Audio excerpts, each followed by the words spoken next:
राधे राधे, जय श्री कृष्णा। कहानी संग्रह में हमारे सभी श्रोताओं का हार्दिक अभिनंदन है। बंधुओं, आज की वीडियो में हम हरियाली तीज की वो कथा आप लोगों को सुनाने जा रहे हैं जो भगवान शिव ने माता पार्वती के पूछने पर उन्हें सुनाई थी। वही कथा हम आपको सुनाएं। इससे पहले यदि आप हमारे चैनल पर नए हैं तो सब्सक्राइब करें, वीडियो को शेयर एंड लाइक अवश्य करें।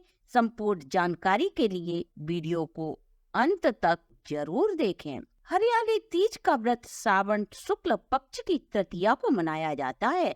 हरियाली तीज का व्रत सुहागिन स्त्रियां अपने पति की दीर्घ आयु के लिए, वहीं कुंवारी कन्याएं इस व्रत को मनचाहा वर प्राप्त करने के लिए करती हैं। यह व्रत निर्जला रहकर किया जाता है। इस व्रत में भगवान शिव और माता पार्वती की पूजा की जाती है। यह व्रत उत्तरी भारत में बड़े ही धूमधाम से मनाया जाता है। इस दिन घर घर में झूले पड़ते हैं।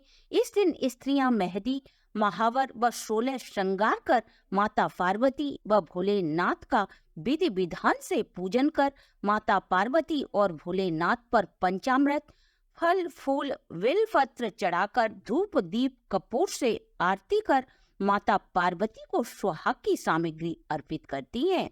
इस हरियाली तीज को स्त्रियां हरे रंग की चूड़ी और हरे रंग की साड़ी पहनती हैं। इस तीज को जगह जगह मेलों का आयोजन किया जाता है। माता पार्वती की सवारी बड़ी धूमधाम से निकाली जाती है। कुछ प्रांतों में यही व्रत भादौ मास की तृतीया को मनाया जाता है, जिसे हरतालिका तीज के नाम से जाना जाता है। हरियाली तीज और हरतालिका तीज का पूजन, व्रत की कथा व विधान बिल्कुल एक जैसा है। इस व्रत को करने वाली स्त्रियों को चाहिए कि वे इस दिन झूठ, छल कपट, पर निद्रा आदि अवगुणों से दूर रहकर व्रत का पालन करें।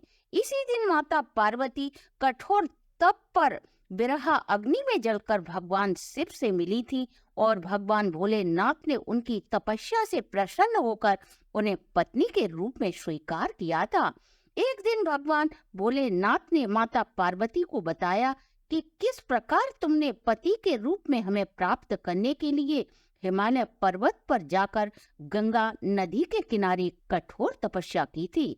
जब तुम कठोर तपस्या कर रही थी, उसी समय महर्षि नारद जी तुम्हारे पिता पर्वतराज हिमवान के पास पहुंचे और बोले, तुम्हारी गुणवान परम सुंदरी कन्या से श्री हर विष्णु विवाह करना चाहते हैं। नारद जी की बनावटी बात को सच मानकर तुम्हारे पिता भगवान विष्णु के साथ विवाह करने का निश्चय कर लेते हैं।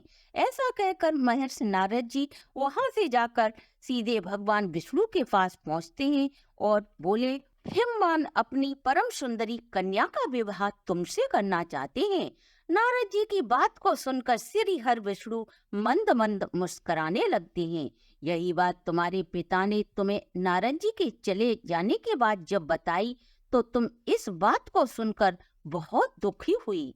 जब तुम्हारी प्रिय सखी ने तुम्हारे दुखी होने का कारण पूछा तो तुमने अपनी सखी को बताया कि मैं भगवान भोलेनाथ को पति के रूप में प्राप्त करने के लिए कठोर तप कर रही हूँ, परंतु मेरे पिता ने मेरी इच्छा के विरुद्ध मेरा विवाह श्री हरि विष्णु के साथ करने का निश्चय कर लिया है। पार्वती अपनी सखी से बोली, यदि मेरा विवाह भोलेनाथ के साथ नहीं हुआ तो मैं अपने प्राण त्याग दूंगी। तुम मेरी कुछ सहायता करो। सखी ने पार्वती को धीरज दिया कि मैं तुम्हें ऐसे वन में ले जाऊंगी, वहां तुम्हें कोई भी खोज नहीं सकता। ऐसा कहकर पार्वती की सखी उन्हें एक ऐसे निर्जन वन में ले गई जहां उन्हें कोई भी खोज नहीं सकता था। जब यह बात हिमाचल को पता चली तो उन्होंने पार्वती को खोजना आरंभ कर दिया। जब कहीं भी पार्वती राजा हिमवान को नहीं मिली तो वे वचन भंग होने की चिंता के कारण संज्ञाहीन होकर पृथ्वी पर गिर पड़े। जब यह बात सभी पर्वतों को पता चली कि हिमाचल की बात खराब न हो जाए तो यही सोचकर सभी पर्वत भी पार्वती को खोजने के लिए चल पड़े। उधर तुम और सखी के साथ जाकर पर्वत की एक गुफा में सरता के किनारे कठोर तप करने लगी। पादम तृतीया को निर्जला व्रत रखकर वालू का शिवलिंग स्थापित करके विधि पूर्वक तुमने पूजन किया और रात्रि को जागरण किया। तुम्हारे इस कठिन व्रत के कारण ही मुझे उस पूजा स्थल पर आना पड़ा और मैंने तुम्हारा इच्छित वर तुम्हें देकर पत्नी के रूप में स्वीकार कर मैं कैलाश पर्वत को चला गया। जब तुम सुबह की पूजा की समस्त सामग्री नदी में प्रवाहित कर रही थी, उसी समय तुम्हारे पिता पर्वतराज वहां खोजते खोजते आ गए और तुम्हें घर चलने का आग्रह करने लगे।